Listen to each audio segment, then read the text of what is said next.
Kayuni. Top stories this hour. Cotton farmers concerned over buyers' tendency to continue offering low prices for lint. NFRA says buying maize from neighboring countries would be last resort if they fail to meet its target locally. People's Party President Joyce Banda urges Malawians not to force political parties into alliances.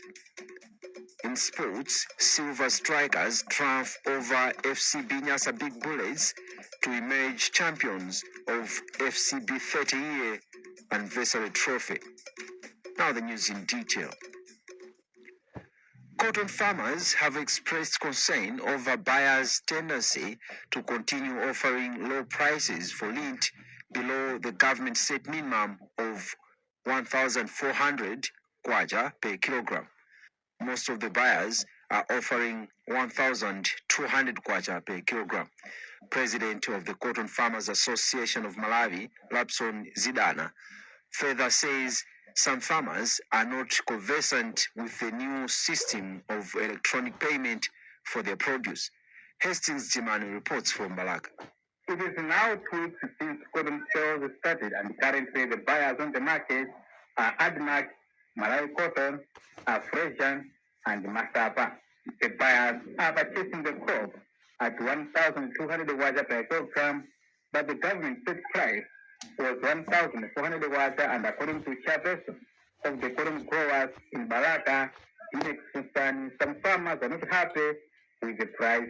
Concurring Sultan, president of the Cotton Farmers Association, COFA, Lapson Zidana, said the electronic system of paying the farmers after selling their cotton has some challenges that need to be addressed. One of the cotton buyers, Admac, through his chief executive officer, Dan Makata, says the Cotton Council of Malawi is better placed to comment on the matter.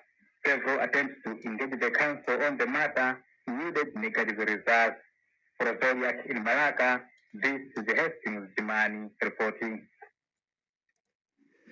The National Food Reserve Agency, NFRA, says buying maize from neighboring countries would be their last resort if they fail to meet the 105,000 metric tons target locally. NFRA Chief Executive Officer George Macheka confirmed to Zodiac that apart from small-scale farmers, they are also buying maize from mega farmers and contractors. Agriculture expert Dr. Kingdom Kwabata warns that failing to prioritize maize importation will only amplify hunger in the rural areas, saying people will have little for consumption. Kenford Ndima has found this report. National Food Reserve Agency, NFRA Chief Executive Officer George Macheka says the body plans to procure 105,000 metric tons of maize, which shall be enough to sell to people within the country during the lean season. He says the agency intends to mobilize additional funds for the exercise on top of the 60 billion kwacha which government allocated. Macheka said the shortage shall affect companies that use maize as a raw material, including those in chicken feed production. We have started with the open market where we're buying from everyone. Thereafter, we're going to issue contracts to suppliers, and then the secret here is to ensure that we are able to get into the market and be able to procure as much as we can of the maize, and then we should be able to see whether we have been able to hit the target or not. However, agriculture expert Dr. Kingdom Kwapata cast doubt on the practicality of the plan, saying it is not solving a problem as maize will only be moved from people to silos, leaving hunger-stricken households with nothing to eat. We know for sure that many of the suppliers of maize in this country are the small-scale farmers. So what will happen is that in the villages, then there will be no commodity. That is going to create a food secure situation. So the only way to avoid that kind of scenario is obviously to procure from abroad. Erratic rains and low supply of fertilizer are some of the factors that have been attributed to low yields in 2024-2025 agriculture season. Rafael Mlozowa with that report filed by Kenford Ndima. The Evangelical Association of Malawi, EAM, has called on the Malawi Police Service and the Malawi Defense Force, MDF, to urgently undertake a joint investigation into the recent attacks on peaceful protesters in Lilongwe. Archbishop Mark Kambalazaza, EAM National Executive Committee Chairman and General Secretary, Reverend Francis Mkandaire, said the two security organs should hold accountable any officers who may have betrayed their constitutional mandate and democratic principles. Meanwhile, the MDF and the police maintain that they worked professionally despite accusations that they openly stood by as thugs attacked protesters. Luca Beston has filed this report. In full view of both the police and MDF officers, the gang torched vehicles, stole a public address system, and beat up Lilongwe protest organizers, including activist Sylvester Namiwa. Various civil society organizations and the international community have been quick to blame the police and the military for failing to protect the demonstrators, and according to EAM General Secretary Reverend Francis Mkandawire, the two security organizations should institute a probe on the role of the officers during the attacks. Mkandawire has also urged the security institutions to develop a clear strategy to prevent such occurrences, particularly as the country approaches the campaign period. It arouses a bit of concern among us all Malawians to say, shall we really have free and fair elections? So what we are saying is, let our security forces come together, investigate the issue, and come up with strategies and reassure Malawians that their security is really under control. In the same way, the EAM has also challenged leadership of all political parties to speak out decisively against actions or rhetoric that may incite violence among supporters. National Police spokesperson Peter Kalaya and MDF Commander General Paul Valentino Piri denied the claims, suggesting that the officers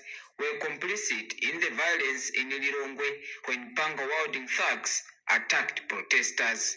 The violence was perpetrated by a gang that disrupted demonstrations Citizens for Credible Elections organized to force Malawi Electoral Commission make chairperson Justice Annabel Mtalimanja and Chief Elections Officer Andrew Mpesi to step down.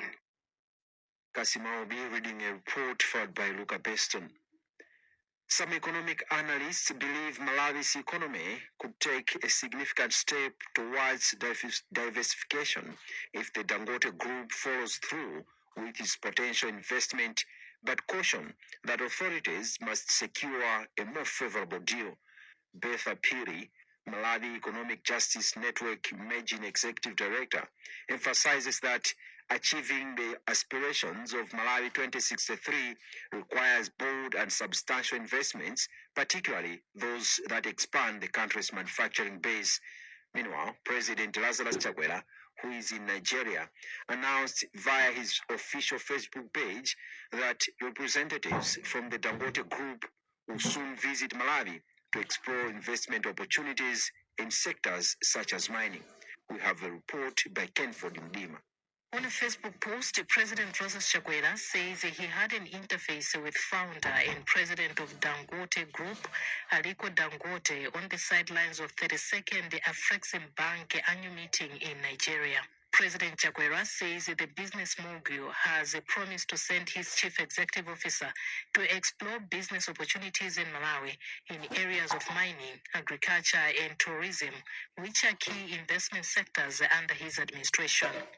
Commenting on this matter, Executive Director for Malawi Economic Justice Network, Emerging Betha Piri, said such investments are needed to transform the economy as well as end unemployment challenges. What until we are able to transform transact and make business and export our commodities. It's the fastest growing area that will be used out. So industrialization, the privatization model that fits in the identity space is ready to be financed properly. Meanwhile, another economist, Hano Bungwata, has advised authorities to put in place measures that cushion small and medium business enterprises from economic hardships due to stiff competition after introducing such investors. We should be very careful that we should not let our SMEs to die out. Usually, if a big company goes to a country, there are incentives that the government gives, which could reduce the short-term revenue to Malawi. African and Caribbean leaders in both government and private sectors have been meeting in Nigeria from 25th to 27th June for discussions aimed at boosting trade cooperation. Christina Chiwota reading that report, followed by Kenford Ndima. You're listening to the news on Zodiac, here with me, John Paul Kayuni. The headlines again as we proceed. People's Party President Joyce Banda urges Malawians not to force political parties into alliances. Cotton farmers concerned over buyers' tendency to continue offering low prices for lint. NFRA says buying maize from neighboring countries would be last resort if they fail to meet its target locally. In sports, Silver Strikers triumph over FCB Nyasa Big Bullets to emerge champions of FCB 30-year anniversary trophy. Moving on with the news. People's Party President Joyce Banda has urged Malawians not to force political parties into alliances, saying the mistakes of the Tonse Alliance should not be repeated. Banda said people should instead demand accountability, transparency, as well as strong, trustworthy alliances that can genuinely move the country forward. She was speaking during a political rally. Toya Gatswiri reports. People's Party President Joyce Banda announced that the People's Party will launch its manifesto in 2 weeks and promised that if voted into power, her government's first priority would be constructing the Autumn Chira Airport and bringing back a modern vessel for Lake Malawi. She further urged Malawians not to force political parties into alliances, saying instead they should demand accountability and strong and trustworthy alliances. She said the mistakes of the failed Tonse Alliance should not be repeated. There is need to push for solid alliances, but those solid alliances, there must be trust when you form them. They should not be done hurriedly to satisfy the public, but to make sure they discuss and find out why they are getting into an alliance. Do their ideologies align? Otherwise, is being protected by the law, because once that person reads the Bible, you can't ask him, because the prerogative to choose and to fire is his.